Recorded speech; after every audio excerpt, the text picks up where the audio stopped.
welcome to Pretty Good Cooking. Pretty good. Tonight on the show, I'm gonna fulfill a request that is almost as old as the show itself. Tonight I'm gonna make chilaquiles, and here's a picture of what they might look like. I used that phrasing intentionally because, well, John put in a picture of what I make, or maybe it's something else, I don't know. Chilaquiles are a Mexican breakfast. Tex-Mex sometimes. In short, they are soggy breakfast nachos. Most people will probably like this. I don't know. Every time I've had it, I thought it was pretty okay. I'm tired. I know that's a big surprise.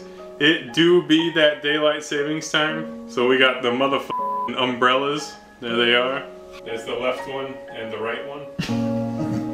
I hate that shit, but it's necessary. Alright, so you can make red ones or you can make green ones. And if you're familiar with Hispanic cooking, the red sauce and the green sauce are like the variations for almost everything. So we'll start today by preparing sauces. I'm going to start with the red one. And we will use some tomatoes. You could use any kind of tomatoes. They don't need to be high quality.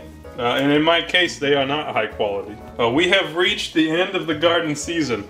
I don't know if you saw that. I almost took a sticker off one and put it on the other. Okay, so I've got 4 shitty grocery store tomatoes. I'm gonna spray my pan for good measure for that non-stick insurance.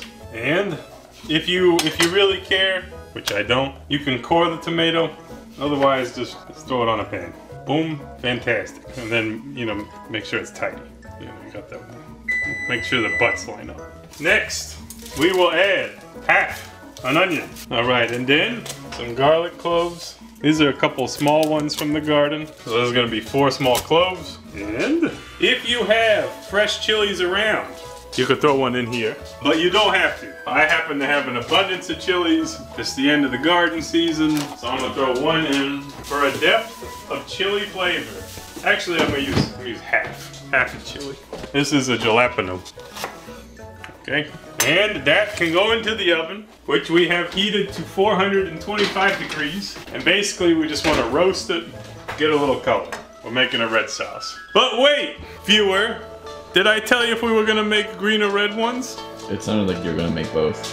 That's because I'm gonna make both, John. These are tomatillos. They are not good quality. I had to pick through the bin to find any that looked okay at all. But that's fine. Again, we're gonna roast these. And atypical, or perhaps less typical, of what you would normally make with a traditional green sauce, I'm gonna put more peppers in than would be normal. Not hot peppers. I got a bunch of garden peppers, I need to use them up. So I got some of these big shits, and they're pretty much not good for anything, so they'll go into this. So I'm gonna peel some tomatillos, and I'm gonna fill up this pan, and it'll just be a couple minutes here. Okay, here's my green pan. Some garlic, onion, the big bell peppers, and the tomatillos. Again, I'm using more peppers than you normally would, but it's because I got them. And it's all gonna taste green, so don't worry about it. In it goes. Okay, so now we can start working on other things. This recipe is easy, okay? Like, we're literally gonna cook chips in a sauce. That really is what it is. It's pretty funny. Like, you like listen. I've watched source material. I watched professionals make it, and they're like, "Yeah, you want it to be soggy, but you know, not too soggy." And the whole thing's just like, you know, like someone was drunk and was like, "Oh, I gotta fill my gut." Well, that's my opinion, anyways. Okay, so but. Like many other types of cooking in this realm of things, it's all about the toppings. You put anything on those soggy chips, it's gonna be an improvement. So, one of the things we have are pickled red onions. We're gonna have a sidecar of beans. I just realized I forgot avocado. Avocado could have been a topping, but it won't be this time. Pickled cabbage is also not traditional, but I like it a lot. And I think this is a good application for it. It's the good shit. Love cabbage. Okay, so this like many other dishes of this nature looks nice if you put some thinly sliced radish on it. If you talk to a lot of people, they will say they don't actually like the taste of it, but they like how it looks. I do like the taste of it, but if you do not prefer radishes, feel free to omit them. How do you feel about radishes, viewer? Okay. We would be remiss if we did not have fresh cilantro. If you don't like cilantro, I'm sorry, you got the dumb genes. Okay, I'm gonna chop some of it. Looks good. The rest I'm gonna use for the sauces most likely. All right, another thing that we gotta use is Cotija Cheese, which for my whole life I've said Cojita because I can't read, but it's Cotija. Yeah, so you need to, you can crumble this, you can fork it. Can I put it through a grater? Let's find out. Oh shit, yeah I can, hell yeah. I just assumed it crumbled like queso fresco, but look at that. That's gonna be some good ass cheese. Hey, I'm gonna fry some of those black beans in lard, like the abuela that I'm clearly not, but it'll taste good that way. They're like, it's not fancy beans, it's from a kid, so don't worry about it. Alright, we need to get the dried chilies going. If you don't want to f with these, that's fine. If you really want to use chili in adobo, that's fine. That's fine. I mean, in some cases, I'll try to talk you out of it, but it is not that convenient to do this. So try to get some seeds out. These are guajillos. Guajillos, I think, my favorite dried chili. Guajillos. Love them. And we're not making like a crazy amount of sauce, so I'm just going to use 2 guajillos so I can get some of that dank dried chili flavor. I, at one point, knew what pepper the guajillo comes from, and I could just Google it. But in order to make our content interactive, why don't you, viewer, why don't you comment what that guajillo is? My kettle is chirping, it's whistling, and so I will get these peps softening. Okay, now I'm gonna hit you with a 5-head move. A bold maneuver even, okay? We're supposed to use some chicken stock to thin this sauce out. So let's do it all at once. I got that warm water. Let me just put a little pollo granules in there. So now it's chili chicken stock. Boom. That right there, we just saved ourselves some valuable time on this earth. And we'll just let that sit there until we need it. All right, our red sauce stuff went in first. And whew, I got a little bit of burning on the pan. So to me, that means it's time for them to be done. If you want to be sweaty, you can try to scrape all this stuff off the pan. I am not a sweaty person. You can make a modicum of effort to scrape the pan. That's all the effort I'm putting in. Okay? And to this, you just go ahead and add these as long as your chili is soft and pliable. And I am not going to salt it because I put bouillon in it, aka the saltiest substance known to man. Sometimes it's a little concerning when you blend things that are boiling, but I think we'll be fine.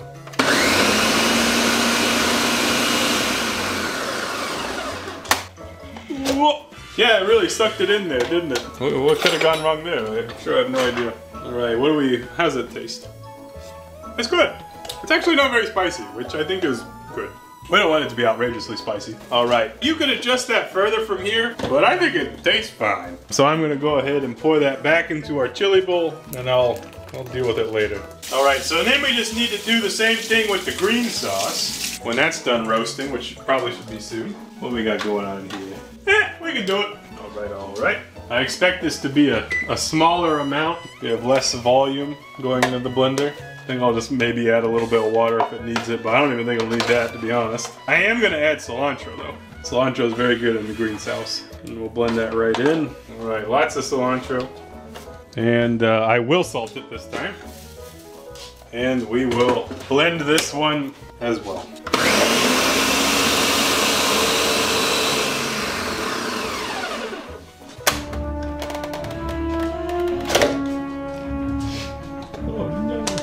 Got all over me. Oh, no. There's been worse things that have happened to me. How's this bad boy taste? Oh, it needs more salt. Definitely more salt. And this one needs some acid. Some acid. So we'll add some lime juice. I don't know why the other one didn't need as much acid. We could have put lime juice in it. One thing I did not say yet in the show is that you should have some cut up limes for this too. And you should just generally have some cut up limes on hand. I recommend that as part of your daily life. I do it. You should too.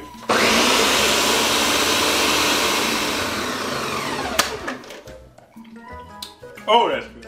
Alright, this is done. Sauce number 2. Blender is done. So, in one pan, over here, we will melt a liquid of your choosing. Might use a little ghee. We're gonna cook some eggs. In the other pan, never mind, I'm not gonna use ghee. In the other pan, heat up on medium. We'll just use olive oil across the board. You can use any kind of cooking fat, it's fine. You want a thick layer of olive oil in your big pan, which is gonna be your chip pan. The other pan will be your egg pan. All right, over here I have eggs. Here they are. I'm gonna crack them, make 4 eggs. And we're just gonna fry them. These are fried eggs. Okay, so the rest from here, it's very simple. Very simple. We're gonna fry some sauce and then put chips in it. That's how you put chips in things. This is like, imagine, wave of chips here, wave of chips there, into the pan.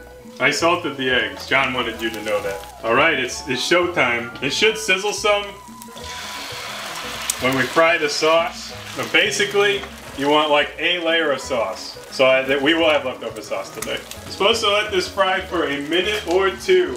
I almost feel like I used too much oil, but you know, whatever.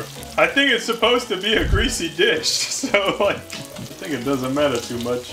Okay, so the kind of, some people will tell you to fry tortillas. Don't do that. Don't do that. Just use tortilla chips, but use good ones. I tonight happen to have some old restaurant tortilla chips that they fried, and I think those will be great. So it feels ridiculous to say this, but it is what you do. Just start throwing some chips in there.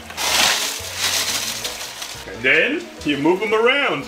Isn't this bizarre? You really don't want to cook them, you don't want to overcook them because it should still have some chew to it. You want it to be soggy and yet a little crunchy, I guess. And actually this looks good to me. It's pretty crazy how much it absorbed the liquid, I think.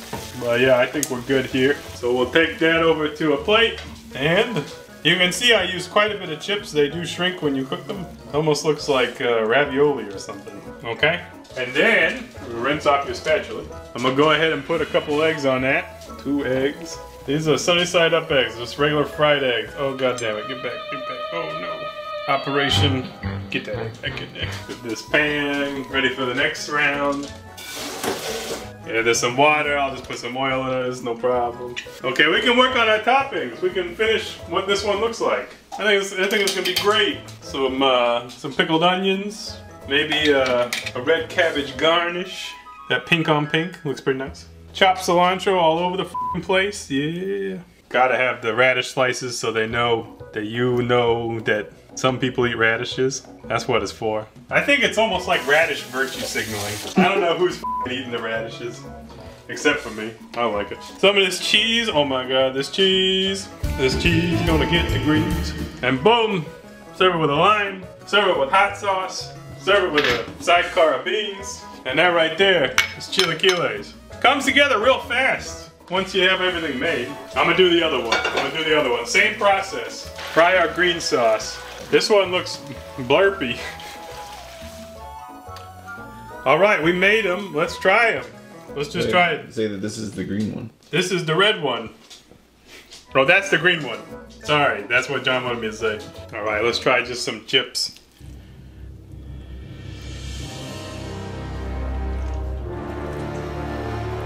I like it a lot more than I expected to. Yo, that's kind of good. It's almost like corn-based pasta. It is. It's almost like corn-based pasta. That's so strange, but I like it.